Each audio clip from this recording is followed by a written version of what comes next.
Welcome back all of you. I am Amir Patel, founder and director of Impulse Education, and today we are going to start electrophilic substitution reaction of aniline. ठीक है. अच्छा, before starting this topic I would like to tell you that अगर आपको याद होगा जब हम NEET के पेपर एंड जेई का पेपर डिस्कस कर रहे थे तो मैंने आपको एक चीज़ बताई थी कि जो NH2 ग्रुप है वो क्या है, बहुत ज़्यादा पावरफुल इफेक्ट है ना. NH2 पावरफुल इफेक्ट है.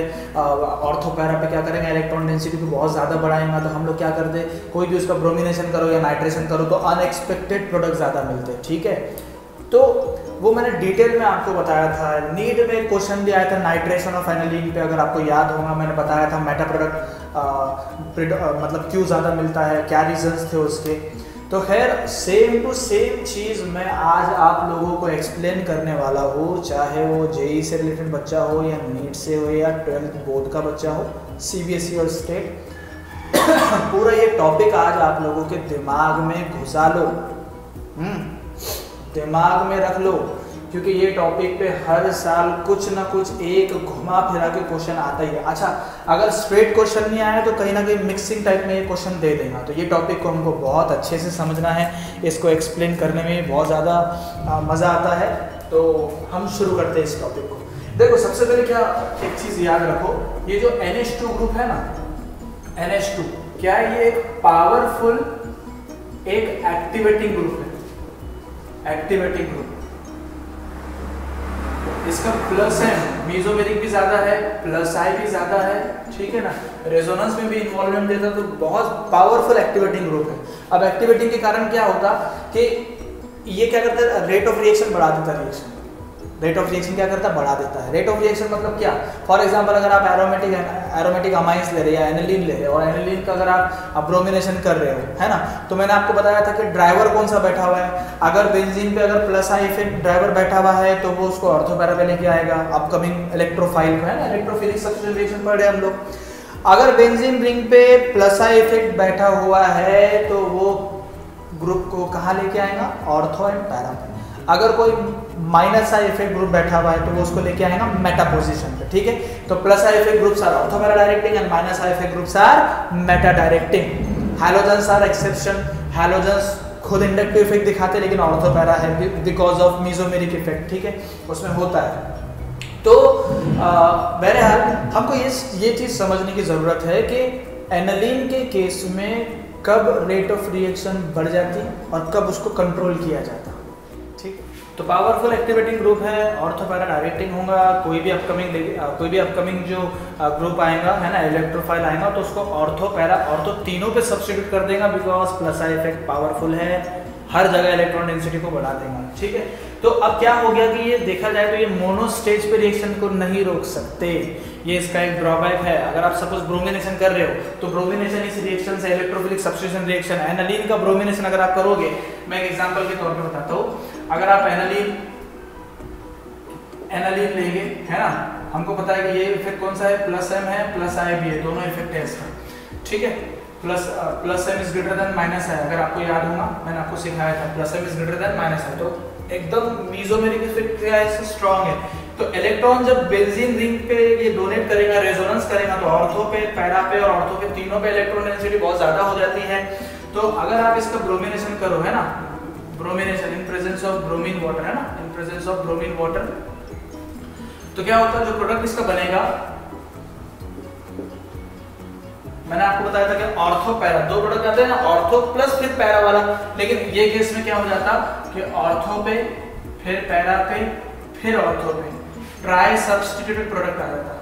ट्राई सब्स्टिट्यूटेड प्रोडक्ट आता है. अब ट्राई सब्स्टिट्यूटेड प्रोडक्ट आता है तो भैया ये तो हमारे लिए प्रॉब्लम वाली बात है. सपोज एज ए केमिस्ट अगर तुमको मोनो सब्स्टिट्यूटेड प्रोडक्ट चाहिए तो तुम क्या करोगे, तब तो तुम ये रिएक्शन नहीं कर सकते ना. सपोज तुमको चाहिए सर ऑर्थो ब्रोमो एनिलीन, तो ये रिएक्शन से नहीं बना सकते. सपोज आपको चाहिए सर पैरा ब्रोमो एनिलीन, तो भी ये रिएक्शन से नहीं बना सकते बिकॉज ये रिएक्शन की स्पीड क्या है, ज्यादा है. तो ऐसे केसेस में हमको NH2 का जो खतरनाक प्लस आई इफेक्ट है ना, उसको कम करने की जरूरत है. तो हम उसका प्लस आई इफेक्ट कम करेंगे, किस जरिए से कर सकते हैं वो मैं अभी आपको बताता हूँ. ठीक है, ये जो एनिलीन है NH2, हम इसका क्या करेंगे, एसिटिलेशन कर देंगे. एसिटिलेशन एसिडेशन में क्या होगा कि ये H और ये Cl बाहर निकल जाएंगे, माइनस HCl हो जाएगा, ठीक है, क्या हो जाएगा, माइनस HCl हो जाएगा। तो इन प्रेजेंस ऑफ pyridine है ना, HCl एसिड है तो ये बेस इसको न्यूट्रलाइज करेगा, तो क्या हो जाएगा, ये NHC डबल बॉन्ड OCH3, ठीक है, NHC डबल बॉन्ड OCH3, इसका नाम है एसिड एनिलाइड, एसिड एनिलाइड। जरा ध्यान देना, ये जो नाइट्रोजन के लोन पेयर ऑफ इलेक्ट्रॉन थे, यहाँ पे भी थे और यहाँ पे भी है। इस केस में क्या होता है, नाइट्रोजन के lone pair of electron directly benzene के कांटेक्ट में थे, बेंजीन की क्या कर रहे थे भाई, प्लस इफेक्ट होने के कारण बेंजीन की रिएक्टिविटी बढ़ा रहे थे, इलेक्ट्रॉन डेंसिटी ऑर्थो पैरा और ऑर्थो पे क्या कर रहे थे, बढ़ा रहे थे। लेकिन इस केस में क्या होगा कि ये जो COCH3 ग्रुप है ना, COCH3, ये -M की तरह काम करता, इलेक्ट्रॉन विड्रॉइंग का काम करता। तो ये जो इलेक्ट्रॉन पहले बेंजीन पे जा रहे थे, अब ये इस तरीके से एसिटिल ग्रुप के पास भी जाएंगे और एक नया रेजोनेटिंग स्ट्रक्चर बनाएंगे, ठीक है, एक नया रेजोनेटिंग स्ट्रक्चर बनाएंगे, NH double bond CO negative CH3 nitrogen पे पॉजिटिव चार्ज। अब मुझे एक बात बताओ, इन दोनों केस में इलेक्ट्रॉन डेंसिटी बेंजीन पे ज्यादा किस में है, यहाँ, बिकॉज यहाँ पे कोई पकड़ू ग्रुप नहीं है, हाँ, खींचू ग्रुप नहीं है। लेकिन इस केस में क्या हो रहा है, इलेक्ट्रॉन डेंसिटी बेंजीन पे कम आएंगी, बिकॉज एक इलेक्ट्रॉन विड्रॉइंग ग्रुप वो नाइट्रोजन के लोन पेयर ऑफ इलेक्ट्रॉन को क्या कर रहा है, अपनी तरफ खींच रहा है। तो ऐसे केस में हम लोग क्या करते, इस नाइट्रो ग्रुप की रिएक्टिविटी को, इस nitro, I am sorry, not nitro group, इस अमाइन NH2 ग्रुप की पावर को हम लोग क्या करते, कम करते हैं। And this phenomenon is known as protection of NH2 या amino group, protection of NH2 group. समझ में आ गया? अब हम लोग क्या करेंगे, हमारा जैसे काम हो जाएगा हम लोग इसको डीप्रोटेक्ट कर देंगे। अब मैं आपको डिटेल में ये रिएक्शन समझाता हूँ। फॉर एग्जांपल आपके पास NH2 है, आपने इसमें 3Br2 ऐड किए in presence of water 288 kelvin पे, ठीक है। तो क्योंकि NH2 ग्रुप का पावर ज्यादा है, इसीलिए ऑर्थो और पैरा सेपरेट प्रोडक्ट नहीं आएंगे, एक साथ ही आ जाएंगे इस तरीके से। कंपैरिजन वाले बच्चे मैंने एरोमेटिक कंपाउंड में ये रिएक्शन पढ़ाया था। तो ये ब्रोमीन, ये ब्रोमीन, ये ब्रोमीन, तो इसका नाम हो जाएगा 1 2 3 4 5 6 246 246 ट्राइब्रोमो एनालीन, 246 ट्राइब्रोमो एनालीन, ठीक है। इस रिएक्शन का नाम हो गया, प्लस 3 टाइम HBr बाहर निकल जाएगा, ठीक है ना, एक एक H रिप्लेस हो जाएगा ब्रोमीन से।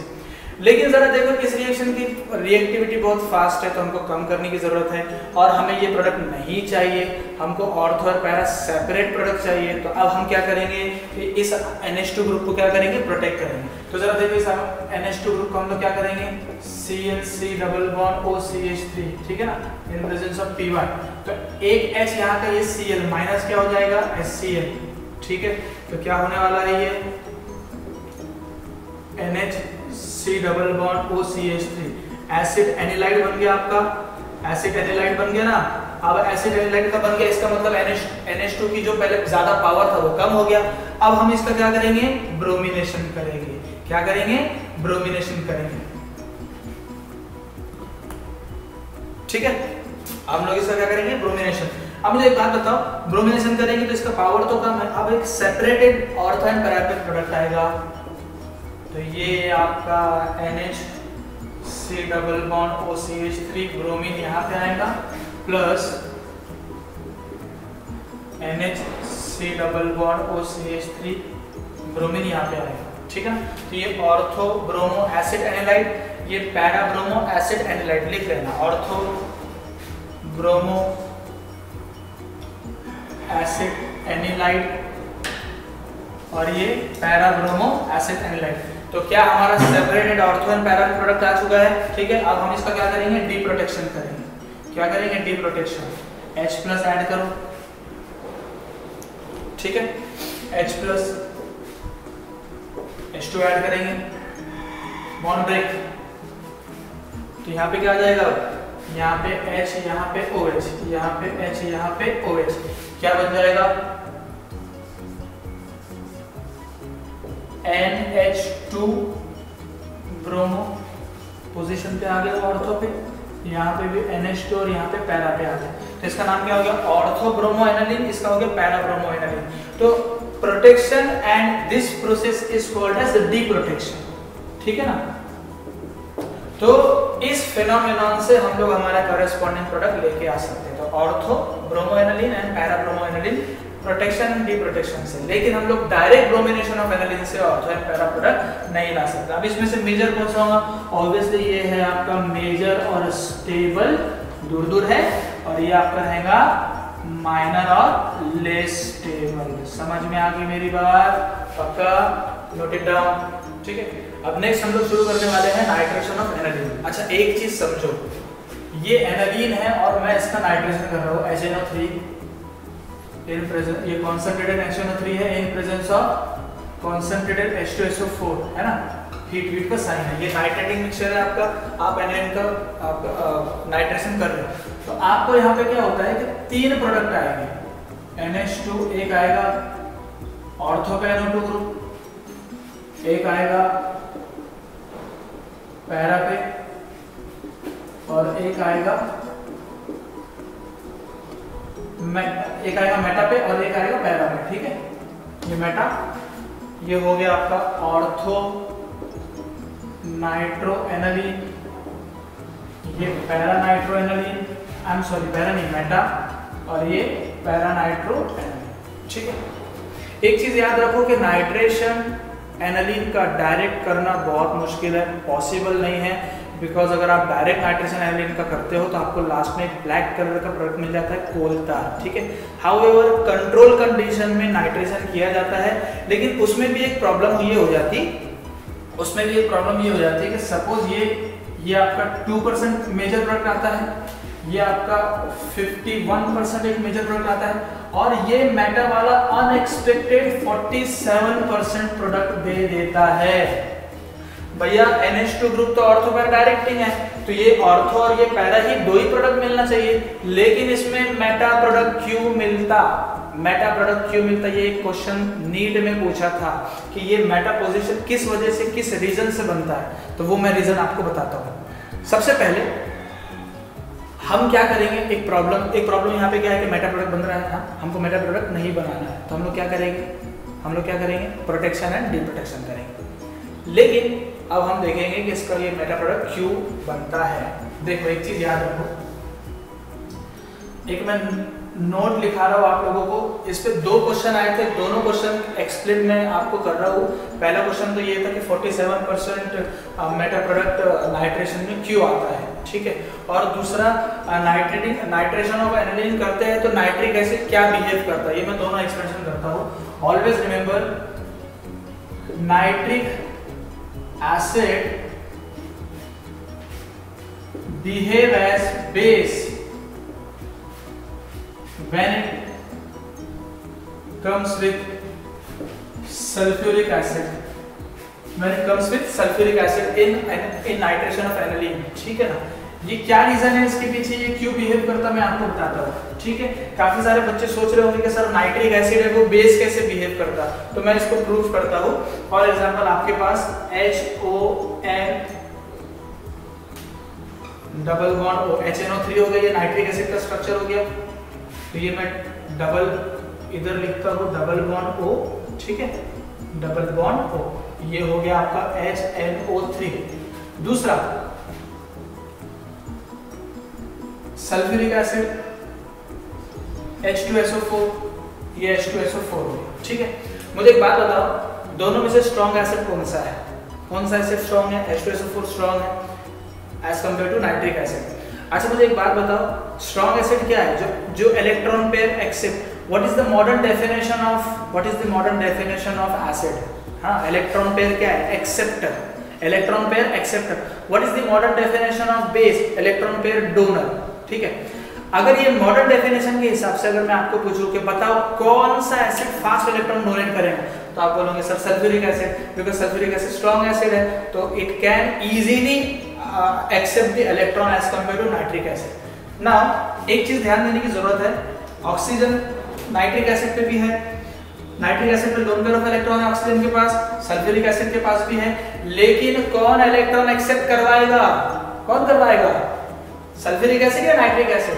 Obviously sulphuric acid, because sulphuric acid क्या है, स्ट्रॉन्ग है, तो सल्फ्यूरिक एसिड अपने पास इलेक्ट्रॉन पेयर एक्सेप्ट करवाता है, इलेक्ट्रॉन पेयर खुद क्या करता है, एक्सेप्ट करता और खुद एसिड बन जाता, खुद क्या बनता है, एसिड बन जाता। और हमें पता है कि जो भी स्पीशीज इलेक्ट्रॉन डोनेट करती है वो क्या बन जाती, बेस बन जाती। समझ में आ गया? तो nitric acid behave as base when it comes with sulphuric acid, because sulphuric acid nitration process में क्या करता, इलेक्ट्रॉन को एक्सेप्ट करवाता और नाइट्रिक एसिड से डोनेट करवाता। तो जो भी स्पीशीज डोनेट करती है वो क्या हो जाती है, बेस। ठीक है, तो ये क्या बनेगा, NOH2 पॉजिटिव, है ना, प्लस ये इलेक्ट्रॉन पे यहाँ पे ऑक्सीजन के पास वापस आ जाएगी, तो ये O पे negative charge, S double bond O double bond O OH, तो इसको हम लोग ऐसा लिख सकते हैं HSO4 माइनस, देखो HSO4 माइनस।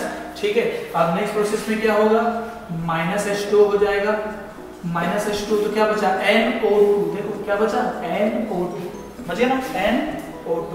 तो याद रखो nitration of aniline, nitration of aniline में सबसे पहले तो ये देखना है कि नाइट्रिक एसिड किसकी तरह बिहेव करता है, बेस की तरह, जब वो सल्फ्यूरिक एसिड के कांटेक्ट में आता है। अब हम लोग देखेंगे कि भैया मेटा प्रोडक्ट क्यों बनता है। ठीक है, कि ये कांड क्यों हुआ। ठीक है, देख NH2, अच्छा आपको याद है plus I effect group ortho para directing and minus I effect groups are meta directing. एक चीज बताओ, हम लोग ये जो रिएक्शन ये कौन सी कंडीशन में कर रहे हैं, एसिडिक कंडीशन में कर रहे हैं। एसिडिक कंडीशन मतलब H2SO4 यहाँ पे है और H2SO4 क्या है, स्ट्रॉन्ग एसिड है। स्ट्रॉन्ग एसिड क्या करते हैं, इलेक्ट्रॉन को एक्सेप्ट करवाते हैं। तो क्या मैं ऐसा लिख सकता, क्या ऐसा हम लोग कर सकते हैं, ये जो H2SO4 हमने यूज किए थे ना, कॉन्सेंट्रेट H2SO4, हाँ ये आपको क्या प्रोवाइड कर रहा है, H+ प्रोवाइड कर रहा है, और लोन पेयर ऑफ इलेक्ट्रॉन है नाइट्रोजन के पास, और एसिड क्या करेगा, इलेक्ट्रॉन एक्सेप्ट करेगा, NH2 बेस है, इलेक्ट्रॉन डोनेट करेगा, और अगर इसने इलेक्ट्रॉन डोनेट कर दिया, हाइड्रोजन को एक्सट्रैक्ट कर लिया, तो क्या ये NH3 पॉजिटिव बनाएगा।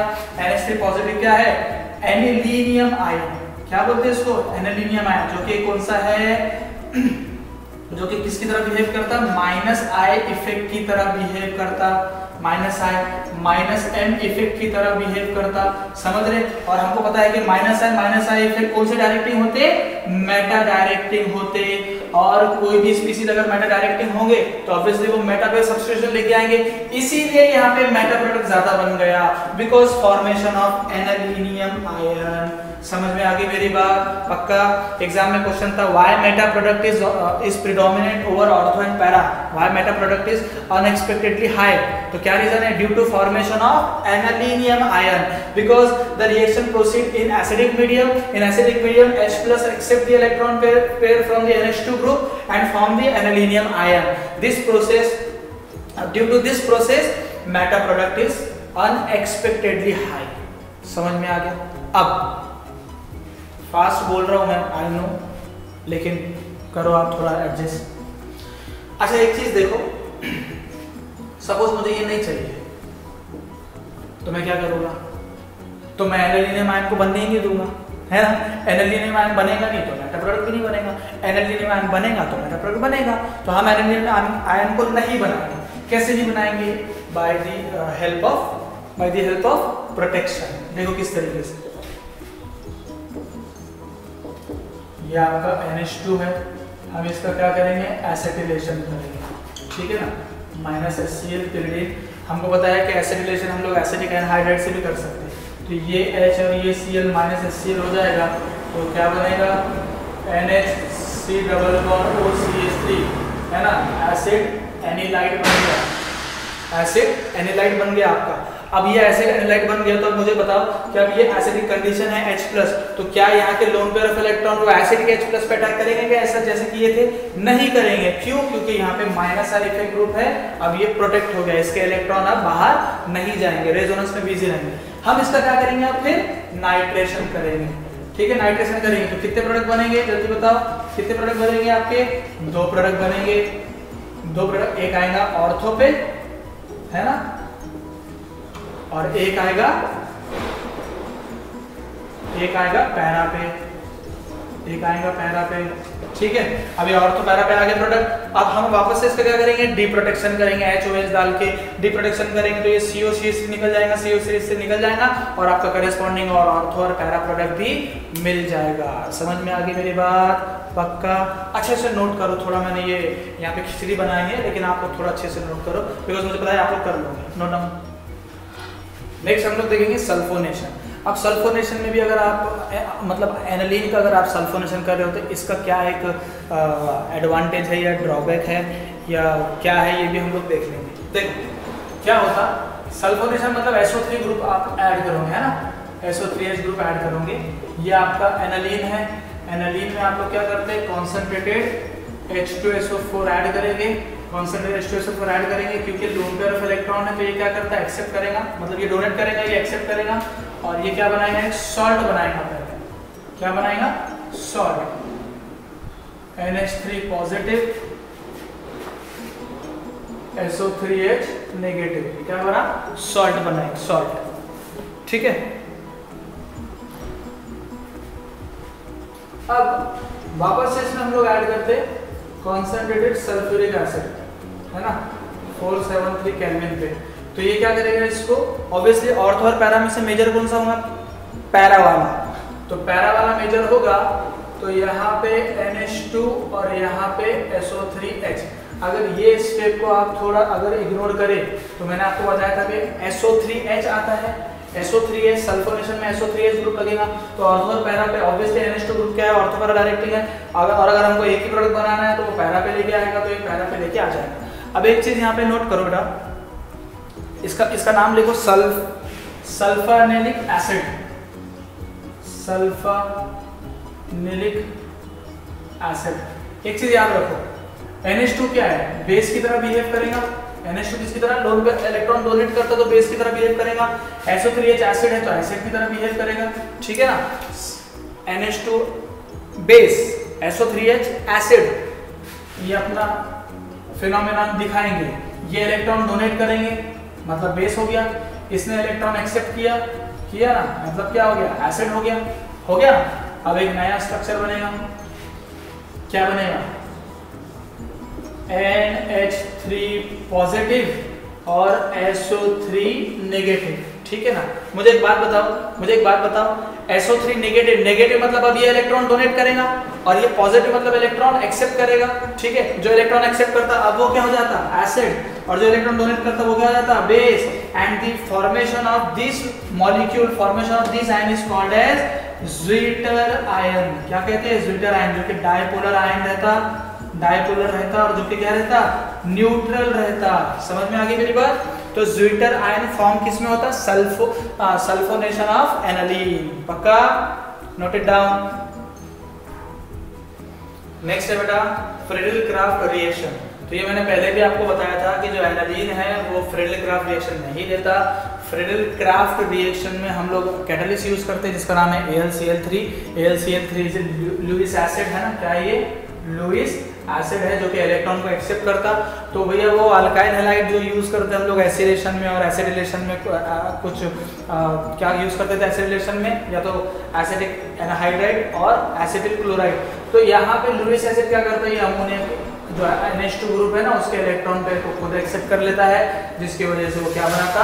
सॉल्ट बनाता है। तो याद रखें aniline does not gives Friedel Crafts reaction. Note down.